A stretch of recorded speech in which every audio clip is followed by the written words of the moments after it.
Good morning. I'm Beth Hildenbrand, and this is Booked Up with Beth. And this morning we have DM Needom with us. And I'm just so excited to have her because I have read her fabulous book and I can't wait to share it all with you. So I am going to ask you to tell us a little bit about yourself this morning so everybody can get to know you. I've been on the show once before, a long time ago, I think 2 or 3 years ago, and Yes. things have changed. The hairdo is not by choice. I had cancer this summer, so Oh, I've recovered so far, so it's all good. But it's like I look at myself, and it's like that's one of those unsettling things. But it's also inspired me. It was a very inspirational summer and allowed me to write, and I tend to write 80s and 90s rock star romance, but they usually have dubious undertones and they're not just straightforward. And that was a lot about what was coming up in this book that we're going to talk about. But I try to write things a little bit different and a little bit based more on reality at times or hidden realities. So writing has been something I've done since I was in high school.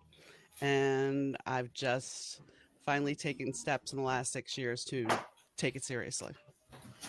well, I'm glad to hear you're doing well. Uh, it's a hard one. Hmm. I uh, I had that myself once upon a time, and I know what you're going through. It's not fun at all. So I'm glad to hear you're doing good, and prayers And the one that you bad thing, continue to do well. thank you. And I was going to say, the one bad thing about it is they're like, okay, you're going to not be able to eat. And you're like, okay, that's fine. But you can't lose any weight either. Yeah, I know, right? You're like, okay, so this really sucks. Yeah, it's just a merry-go-round, and just that whole uh, day to day, or just get through today thing. Yeah. It, Hmm. it it's so true Yeah. with that. If I make it through today, I'm good. Just Hmm. get through today, the one day at a time. Yep. It is, yeah, it's true. And so, wow, I can't say enough. Uh, you're a survivor. So are you. Thank you, and you just keep on going. Hmm. And I hope you continue to thrive and do well. Thank you. Oh, you're quite welcome. Uh, yes. Sorry to make this awkward. No, it's not awkward. It's just it's hard to say when somebody else hasn't been there. It's Yeah, hard to explain. Uh, really hard to explain I get it. until somebody else has been through it. Hmm. So I understand you are a fighter. Keep fighting. I will. And so let's get to the book. Out of the Shadows. It was fabulous. Thank you. And so the main characters are Grace and Dylan. And she is a rock star, Hmm. and he is a bodyguard. Hmm. And I want my own bodyguard since I'm a best-selling author.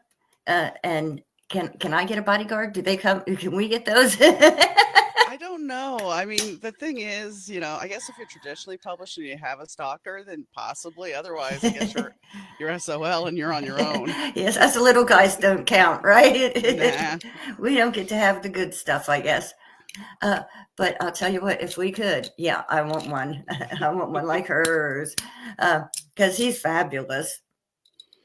And it's one of those where she just had a bad breakup. And so she's not really like, I don't want no man. But who can resist, right? Because, here's this big, yummy, hunky dude. And, he's saving her from a stalker. And so, yeah, right? It's like, what was that crazy movie? The Bodyguard, you know? Kevin Costner's the big hunky dude. And she's like, oh, wow, yeah, you're cool. But, and the thing is, Grace isn't somebody that is your normal diva, skinny diva. Grace Mm-hmm. is a little voluptuous. She has insecurities, but she still has sass. Yes, she does. She does.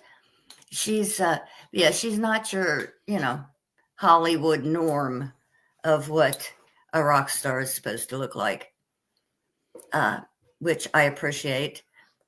Who's that? The Ariana Grande or whoever she is in the Wicked movie. Oh, that girl's a toothpick. Hello. Hmm. Get yourself, you don't need to diet. Go lick some more donuts, girl. That's what you need. Oh my gosh, she looks like she could break if you just touch her. That's the concern, it's the Hollywood standard is you have to be skinny. And the funny thing is when you look back at the 60s, what was considered skinny was not skinny at all. No. Even the And 70s and 80s. yeah, I mean, a woman could be healthy back then. And we used to, it was, for a while we had a good body image going. And now it's back to, okay, everybody needs the Ozempic and all this stuff. You just take a shot and get skinny again. For heaven's sakes. Yeah, it's just out of control again with the everybody has to be thin, and it's crazy. Well, I think that's one thing that taught me this summer because I was my hair was thinning before I had chemo, and it was just like I had the option because I still did the podcast during the summer. And at a certain point, I lost my eyebrows, I lost my hair, and it was just kind of like, okay, do I stop or do I keep going? There was a point where I did stop because of exhaustion, but I bought a wig initially and I wore it, I think, 2 episodes, and I'm like, screw this, I'm me. And this is who I am. And sure, I'm bald now, but oh well, it's life. And I think aging gracefully is now an art, and I appreciate Pam Anderson for doing it. But Yes, a lot of times we don't allow people to be human, and that's one reason I kind of did that with Grace is because I wanted the good-looking guy to want something real that he didn't want. There was an episode of Fresh Prince way back in the day that Will and his girlfriend had gotten trapped in the basement and they were going to this party and they had an earthquake. So they were trapped in the basement. And she starts taking off her hair extension. She starts taking off her falsies, her eyelashes, her nails, and everything. And he just looks at her and says, "What is real about you?" And I think I don't, if you want to do cosmetic surgery, that's on you. But there's a certain point of when are you not really aging the way you should be? And when are you comfortable with yourself? Because a lot of times body dysmorphia turns into other issues. And I'm not here to talk about that. I don't want to shame anybody for it. That's you. But you also have to look just as much as fat shaming is. Why are you constantly trying to fix yourself and be a standard? I agree 100%. I uh, I always say when I put up a new Facebook picture, boy, I look old. And then I'm like, you know what? I don't care. I will not filter my face and do all that craziness. I am me, and that's who I am. If you don't like it, kiss my ass. You get what you get. I mean, I always put my makeup on, but that's just because that's me. Yeah. But if I'm 70 years old and still wearing spike heels, that's just my crazy ass. That's how I'm going to be, and I'm not going to change for anybody. Right. I mean, it's about you being comfortable and Yeah, you being comfortable in your own skin. exactly. I didn't play dress up when I was a little girl, so I do it now. You Yeah. just have to be who you are, and if people don't like it, that's on them. And I put on some weight over the years, and it's like, well, guess what? I'm hitting closer to 60 than 50 now, and as long as I'm comfortable with it, that's all that matters. Yeah. Yeah. I don't have Exactly. to look like a 20-year-old anymore. Who am I trying to attract? Right. Right. Yeah, I'm just me. I'm a grandma. I'm a mom. This is what it is, and I'm happy with it. Your body has miles on it and you have stories to tell from it. And that's how Exactly. we need to really look at it. Just because you're older doesn't mean you're disposable. Exactly.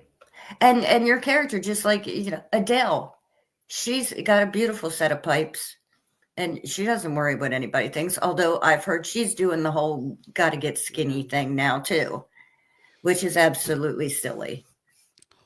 One thing back to the book for a sec. The one thing also, I think I gave you the darker version of it, so Russell's in there, and Russell talks about Yes. the subtext of what else goes on in that music industry. While there's this Mm-hmm. lovely little light romance there, which isn't totally light, there's that darkness. Yes. And also, Sebastian. I read him in his book. I get him and I Him forget and her Russell. name. Yes, Oh, Tiffany, Tiffany. yes. Hmm. So I got him with another book, and oh, he's evil, evil to the core. Um, but yeah, the whole Hollywood scene and the whole music scene and all the evilness that goes with it. That's so bad. Oh my goodness, that's so bad. And I I remember reading once, who was it? Alice Cooper. Alice Cooper said once, these rock stars marry strippers and then can't figure out why they cheat on them. I was doing research for one of my books and I was looking up groupies. I mean, I've hung out with bands and stuff, but I've never been one of those groupies that, you know, gives it away. But so there was this one girl talking about, and it's on YouTube, you can find it there. She was 14 years old and she lost her virginity to David Lee Roth. And she proceeds to talk about all the rock stars she's been with and she talks about Bret Michaels and stuff. But the interesting thing is she's like, I would never marry one. Yeah, it's fun, but I would never marry one because they're too high maintenance and they're too much to deal with. So be smart and don't marry one. Have fun with it, but don't marry one. I'm like, okay. But yeah, she I was just sitting there going, hmm. And that's the thing. Especially in my one of my future books, Russell and Ava both show up in this book. Russell is 31 years old when he really gets involved with Ava, who's 17. And this is set in the 80s. And I know that's really a taboo topic of, oh my gosh, this is a 17-year-old girl. 17-year-old girls back in the 80s, when I was in high school, I had girls that were like, "Man, did you see Coach such and such? He is so hot." It's like, and that was going on. Some of the and girls dating college guys. So really, the age difference back then was more acceptable because we were still in that time. I mean, my grandparents, I think they had 8 years between them when they got married, and my grandmother, if I'm not mistaken, was like 15 years old, which is just wrong. But back then, it was acceptable.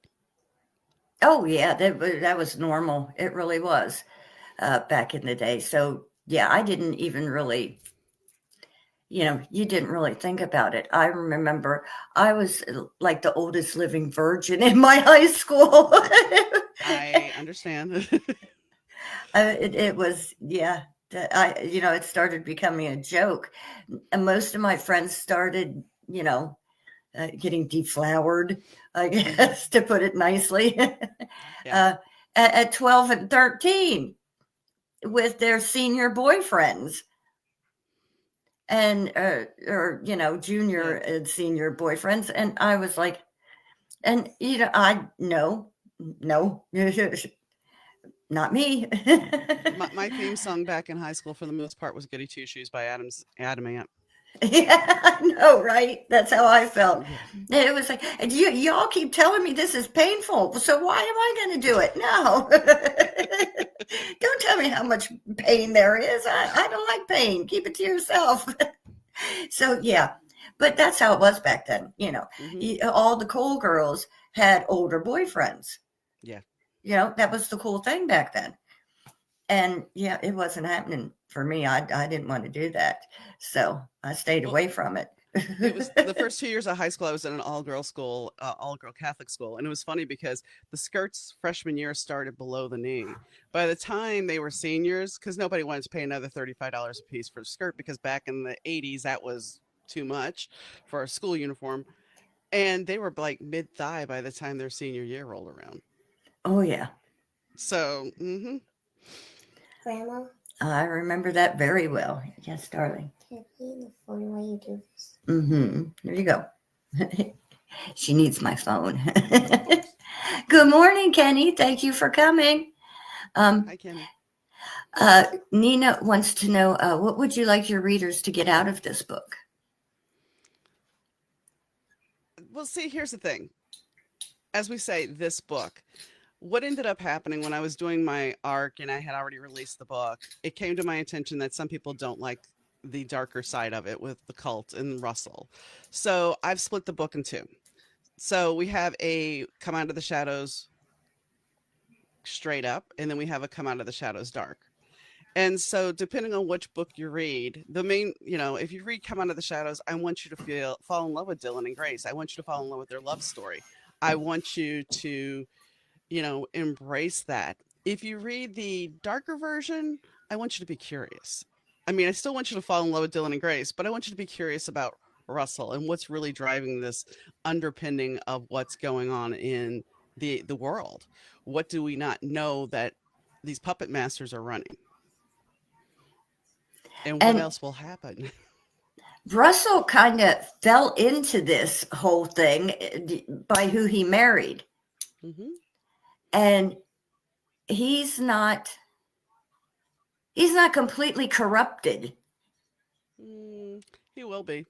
Yeah, I mean, you can see it's happening whether he wants it to or not. He's still kind of fighting it at this stage. Um, he's he's still, is trying. He has a child, and that kind of keeps him from totally going over the edge, at least at this point. And I want to bring up something that I absolutely love about this story, and that I found in your bio, which also fascinated me because I write occult horror. Um, but you do tarot readings, and you're a spiritual, metaphysical healer. Sort of, And yes. Grace was into this in the book. Hmm. And I like that you put this in the book because she teaches this to Dylan in the book. And then it becomes part of their love story, which I thought was just amazing. So if you want to, elaborate on that a little bit. I can elaborate on that a little bit.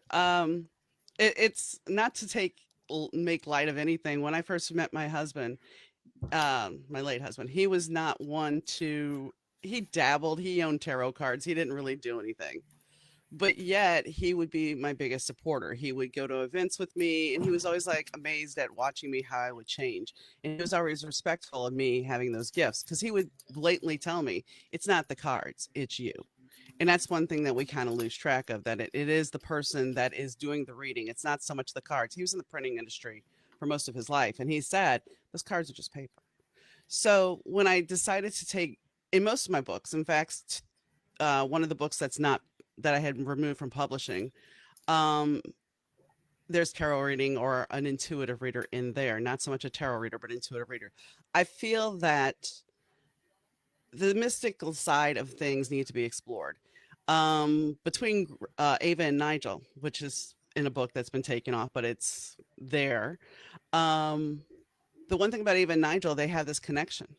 From the moment they touch, they have this energy that they feel, and they are connected. And I know that sounds really crazy to some people, but there is that energy exchange between people. Sometimes you will know somebody's going to call. We're all energy and we're all connected. So you will know that such and such is going to say this or such and such is going to call. And it happens. And we're always mystified by this. But the fact is, when we are younger, we're told not to trust that. We're told not to feel that, not to believe in that because it's bad. And the truth of the matter is, it's just us embracing our intuition, embracing who we are. And so that's why it was important for me to put that in there because that's part of who I am. It's owning part of myself. And a lot of people may not agree with that, but I try to put it out there where it's not so bad. In one story that will be re released next year, I talk about the creation story of Isis or with Isis, because most people don't realize the creation story exists past Where's the your Bible. hat, girl? So, Yes, that's that. I could talk to you for hours about this kind of thing. Um, but yeah, if I go into it, it's going to be like squirrel. There we I go. understand. Nina asked a really interesting question. Have you ever woken up from a deep sleep and one of your characters wanted to talk to you? Okay, my characters and I have a weird relationship because if I get a reading from somebody, I've had them show up in my readings. Um, Oh, and like yesterday morning I woke up and I just wanted to go back to sleep. And let's see, I'm working on three different books right now. And so I had one set of characters from one book decide to give me information, then another character give me information, and then there's Russell and Nigel giving me a whole another piece of information. And I'm like, I just want to go to sleep. So yes, my characters are there all the time, giving me stories, giving me information, and it's like I just want to rest. But they will give me stuff, and sometimes that is I jokingly say that sometimes I feel like I channel my books more than I actually write them because I hear them and go. I mean, the end of my first book, My Days with the Dark Muse, was supposed to end differently. But I'm driving my husband somewhere, and all of a sudden I hear, I've got a better idea. And I'm like, oh no. And sure enough, here we are. I changed the ending and went with what was being presented to me. So oh, that's fabulous. I wish I could do that. Oh, that it is wonderful. it may be fabulous, but it can be quite troublesome when you're trying to just want to sleep. Yes. Yeah, I bet. I have a hard enough time sleeping as it is. So, yeah, I don't sleep well. Yeah. And with me, it's usually poetry. I'll be half asleep and a poem will bubble up, and it's like, oh crap, now I got to turn on the lights and get the pad and get the paper and get it written down Hmm. before it's gone. So, Hmm. yeah, I do that with poetry. Usually, my books, I'm awake for it though. I'll be sitting somewhere and it'll be like, oh my God, there's an idea. And if I don't scribble it down, it's gone Yeah. because I'll be like, 4 chapters ahead of myself, figuring out what's going to happen later in the book. Well, that's why people ask me, do you write in a timeline? It's like, oh no, I have stuff written for like 3 or 4 books away because that scene came to me and I wrote it out and that's it. Yeah, oh, it gets so difficult sometimes. And, but you got to go with it because if you don't, you're just, yeah, I cannot sit and, write out, chapter one, chapter two, and No. make, no, because Sometimes I it's not can. going to happen. Sometimes I can, but most of the time no.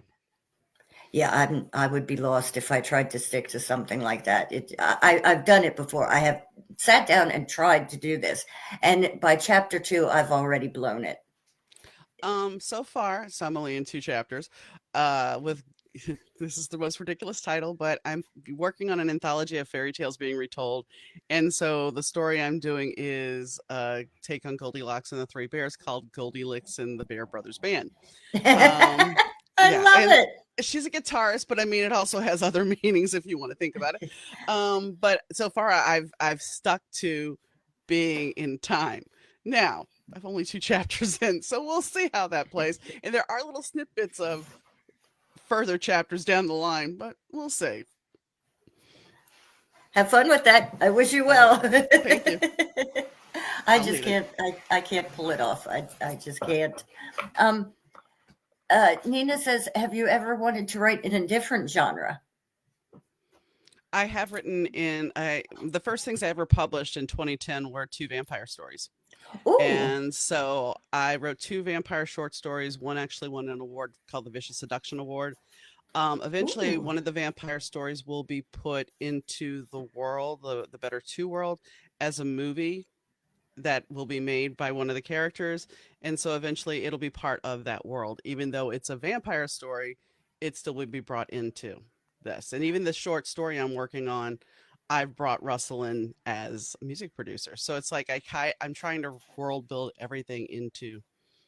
So I mean, it's not that I don't want to write in a different genre. It's just this is part of who I've always been. I've hung out with rock stars. I worked in the entertainment industry, so it's part of me. So it's easier for me to write than started writing the Three Bears story as a fairy tale with shifters, and it's like, no, no, and I really like the name Goldilocks, so let me figure out how to work this in, and that's what I That did. I just love that. I just love that title.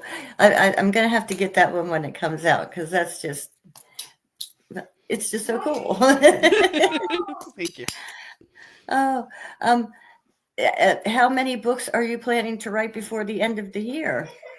This year, I'm done for the year. I'm working. Goldilocks will be in the anthology, in January, at the end of January, I'm planning on two books coming out next February. Then I have a short story that I'm part of a group project that's doing different short stories and releasing them. That should be out in June. And then I have several other releases that are planned, possibly some more anthologies as well. So next year is hopefully going to be busier for writing, because I have the two books that I finished besides Come Out of the Shadows this summer. And so hopefully I'll have more stuff coming out then. But this year I'm kind of I have things to do. I moved last year. I never did get settled, so that's going to be another big push about next year as well, is getting settled finally. Cancer kind of put a kibosh on a lot of things. Doesn't it? Yeah, yeah. I remember I found out I had it when I was pregnant. Mm. Yeah, and oh, they told me not to worry, not to worry. And then when my son was born, they took me in and okay, well, it's just going to be a quick, no big thing. And then they found out, well, I was pregnant. It had spread everywhere. Oh gosh, I'm sorry. So yeah, it was really interesting. I can imagine, Fun especially being a ride. new mom. Yeah, Especially, yeah, yeah, it was. And then it was, obviously there. yeah. So, and then when they take it out, and they put you in the ward with all the new mothers after they've ripped out your entire womb. That was a treat too. So yeah, it was kind of a mess. But why am I talking about this? See, squirrel. There went the It's squirrel. okay. Okay, It's okay. we're coming back again. It's all right. It's all good. What inspired you to write your first book? I had worked on a book from the time I left, a little after high school, and I jokingly call it the 30-year novel that will never see the light of day. And so I had been writing, still continuing writing. I had published in 2010, and then my husband had dialysis. And so I was to wait for him. He had a 5-hour dialysis treatment 3 times a week. So I would wait for him at Barnes and Noble. And at that point, I started deciding that, it'd be a great marketing tool to write Nigel and write his diary in a blog. I was just doing it as a joke. And I started having rehab centers following me and liking the post about his Oh, addictions and everything. wow. And I'm like, okay, so I might as well turn this into a book. If people believe this guy's real, okay, fine. And so what pushed me to finish it was that Barnes and Noble location was closing. And I had friends there and they're like, we're having one more new writers night. And if you want to participate, publish your book. And I admit I made some really horrendous mistakes when I first released that book, but I got it published. I had my first signing, and it was something that after that I ended up publishing another book in November, which was the one you read before, Worth Waiting For. And that allowed me to just say, I can do this and I'm comfortable doing this. And I understand the mistakes I make, and I'll still make mistakes. We all do, but it was something that Nigel, just he was a character that lived, breathed in my head. And it's like, okay, get him out and put him out. And so the 30-year novel is tucked away. And the stuff I had been working on prior, I will use bits and pieces in other stories, but that story is no longer around. It's kind of like Nigel has a story, and Nigel's story kind of divests itself in both worlds. And that's the thing about what I'm doing now, is I have the Better to Burn Out series and the Better to Burn Dark series, and it's got the same characters. However, it's kind of like, what if you had a choice? What if you made a different choice in your life, and where would you go? So as you were saying, Russell right now is nice. And in the Better to Burn Out world, there's not so much the cult and the darkness. We don't know all that up front. Where in the darker world, we know what's going on. But you have the same characters and they have to make different choices. So, what would your life be like had you made a different choice? And that's what I decided to do with my characters. And maybe some people love it, and some people won't want to read the light, and some people won't want to read the dark. But it allows them, if they want to read both, they can, because it takes you on two different separate journeys. Now, there will be some fixed points in both books, because sometimes, as we all know, you can make a choice and still end up in the same place no matter what that choice was. Yeah, bud, that's the truth. So. Oh, don't I know that? Hmm. Um, what's the weirdest thing you've ever had to research for your book? Um, well, if we're going PG version, we'll say concussion syndrome. And I'm a stickler at research. I don't necessarily I can't rely on the internet because most of my stuff is set in the 80s. So I have a lot of travel books. As far as kinks, that would be the weirdest things, and researching them, you're like, really? So I would say the kinks for the scenes that I know some about, but not totally about. Researching the kinks is what your internet browser history will get you in trouble. Oh, and also um drugs. Drugs that will harm people to make them do things. Those things. My internet browser history is the meme joke about I'm just doing right. I'm just researching a book. Yeah, I know that one. Oh, geez. What was that one about the, oh, in Alcatraz, I believe it was, back in the day, they used to experiment on humans with, they would extract monkey balls, things from monkey balls, and put it into human men, uh, to see what effects they would have, like if it would make them stronger and live longer. And Okay. so I was looking this up because I thought this was fascinating. Wouldn't it be cool to put this in a horror novel? Mhm. And I always said somebody should write a book about this. I found it fascinating. I was watching one of those, Discovery Channel things, and they were talking about this that back during World War One or World War Two, one of the wars that they were doing this over there. And I found it fascinating. Thought somebody Sounds needs to write a horror novel with this in it. sounds like you have a book in mind. I know, right? I really need to do more research on this. I think it would be fabulous. Hi, Josephine. Hi, Vera. Um, do you have any specific writing style? Is there anything about your style or genre that you find particularly challenging? I don't think so. I mean, I write what I'm comfortable with, and I write what I would like to read. You know, um I don't fit the norms. I don't feel that I fit the norms of the average romance novel, but then again, romance has changed so much that it's hard to say. I write I can't say that I really have a style. I loved Jackie Collins back in the day. She was one of my favorite authors. I loved Anne Rice, and that was like if I could be my ideal author would be a hybrid of them. Except a little bit more spicy because Jackie Collins now is very, very tame compared to what we Oh my, have. yeah. And back Oh then it my was like, goodness, yeah. oh, scandalous. No, she's not scandalous. She's very tame comparative. Oh my, yes, definitely. Yeah. I know. I remember reading my mom's books back in the day and thinking, "Oh my goodness." Mm-hmm. And now, you get to the full-blown descriptions of every body part. Woo! Yeah. Yeah. Whew. Okay. Yeah. I thought I was a bad kid when I was reading that stuff as a teenager. Oh, somebody brought out some kind of bodice ripper to science class my freshman year, and she was reading the naughty bits. And like I said, back to all girl Catholic school, who are like, oh, really? Yeah, it was tame, but back then. Yes, Josephine says that she agrees. The romance has changed enormously. Mm-hmm. And I've never had a problem with writing smut.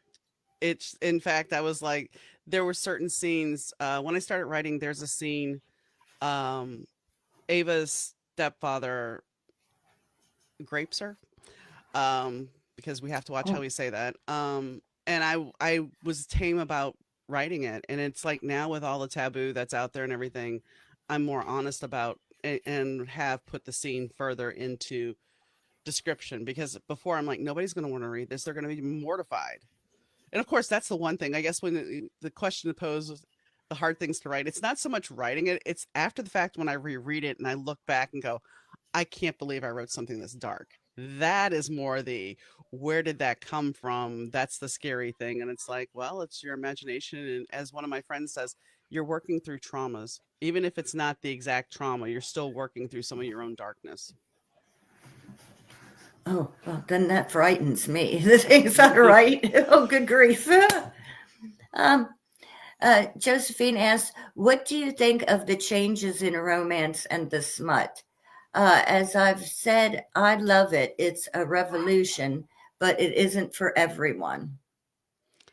I don't have a problem with it. I think that women need to be able to embrace who they are sexually, and I think that smut allows us to do that. It depends on who you are as a person. Some people are more audio. Some people have more. The writing gets them off, and that's the thing. It's like you embrace what your that calls to you. And if it liberates you and it makes you want to experiment with things, it makes you want to try things, then that's the big thing. You need to be able to explore your sexuality. And I think that's something that we have not truly ever been able to do. We've tiptoed into it. Now the sad thing is I've seen people online say, I've gotten rid of all my smut books and because now I'm going to read just clean books. And it's like, okay, all right. And the story I was reading one book and it was a duology, and I read the first book and I found myself that it had too much smut. And so when I got to the second book, I just wanted to really wrap up the what was going on. I didn't really care about the fact that we were having all this sex because it was like she had three men, which is fine, and I'm not knocking it, but I just wanted to know the story. And so what I ended up doing was went 3, 4 chapters from the end and read that. And when I went to the reviews, there was a lot of people that said there was just too much. So that's the hard part as a writer is when is it too much? Because some people love it being so much, and then other people is like, I want story with it. If I want to just want just smut, then give me just I'll go get a 20 page, 40-page smut book and read that. But I want story. I want story. I prefer it that way too. Give me, a good story with the sex, please. Mhm. Uh, yeah, I my last book had no sex in it, Okay. and that was a first for me. It really was. Um, Mostly because she ended up uh, in the end with she's going to one of my other books. Yeah, Yeah. she's going into one of my other series, and I was saving her for somebody in that series. But yeah, there was no sex in that book. It was the first time for me where there was no romance involved Well, and no sex. So I was like, wow, this is weird. How did this happen? well, even in Come Out of the Shadows, that's the one thing. So if you read the darker version, there's one other little sex scene, and that's with Russell and Tiffany. But even with Dylan and Grace, I did not explore sex. Yes, they have sex, but it wasn't something that was major. It wasn't something that I felt like the story needed to be around sex all the time. My other books will have more sex in them, sure, but this story was just like, no, I want this to be short. I don't want the whole story to be encompassing that. How do you feel about trigger warnings? Um, I I understand why people want trigger warnings. And somebody did it beautifully in a book I just read where they put in their prologue. And I think going forward, I most likely will do this. They're like, if you want to go in blind, skip the next page and go to the prologue. If you want to trigger warnings, read the next page. Because I just like you, we're from a certain age group that we picked up a book. There was no trigger warnings. You went for the ride, and if you got triggered, that was it. I respect trigger warnings. I respect that some people will have it'll bring up something. And here's the thing: if you're a writer and you trigger something, that shows that you've connected with your audience. But there's also the detrimental feel. So I understand. while I'm not a total fan of trigger warnings, I understand trigger warnings, and I do have trigger warnings up for people to look at. My view was always uh, in our day, we read the back of the book when we went to buy it. And Mhm. this is why we have to write those awful blurbs that we hate to put up Mhm. on Amazon. Um, and my titles, at least for me, um, okay, heretic blood. What are you not grasping in those two words about my book? The word heretic and the word blood should tell you right there what this book contains. Uh, so I get aggravated at trigger warnings. And then the other day, I was totally stunned because I had, I put up a book advertisement and all the trigger warnings were there. And I got a message from a man that said, I'm buying your book because of the trigger warnings. And I laughed till I had tears rolling. I thought, well, there's a first. Mhm. It cracked me up. Somebody actually bought the book because of the trigger warnings. So you And never I know. thought, Sometimes it's a marketing tool. no kidding. So I just had to ask you that question because I am so outspoken on trigger warnings because they drive me insane. And then here somebody actually bought one of my books because of the trigger warnings. So there you go, people. You never know.